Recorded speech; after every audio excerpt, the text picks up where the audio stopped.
இந்த கோசியான கிளைமேட்டில் அப்படியே பீச் போயிட்டு ஒரு குட்டி வாக் போட்டுட்டு இந்த கூலான ப்ரீஸியாக இருக்க கிளைமேட்டை என்ஜாய் பண்ணிவிட்டு பீச் பார்த்துட்டே ஒரு தேங்காய் மாங்காய் பட்டாணி சுண்டல் வாங்கி சாப்பிட்டா செமையாக இருக்கும்ல.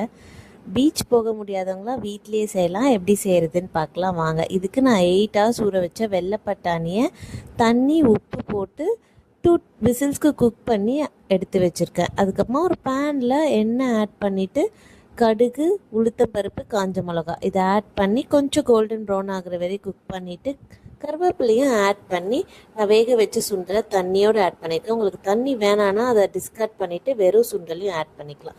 தண்ணி போகிற வரையும் நல்லா குக் பண்ணிவிட்டு ஸ்டவ் ஆஃப் பண்ணிவிட்டு தேங்காய், மாங்காய், கேரட் அப்புறம் கடைசியாக கொத்தமல்லியும் ஆட் பண்ணி நல்லா மிக்ஸ் பண்ணி விட்டிங்கன்னா தேங்காய் மாங்காய் பட்டாணி சுண்டல் பீச் ஸ்டைலில் செம்மையாக இருக்கும். இது செம்ம டேஸ்டியாக இருக்கும். ட்ரை பண்ணி பாருங்கள் இந்த கிளைமேட்க்கு. Cook with love, serve with that. இந்த வீடியோ பிடிச்சிச்சுன்னா ஃபாலோ பண்ண மறக்காதீங்க. தேங்க்யூ.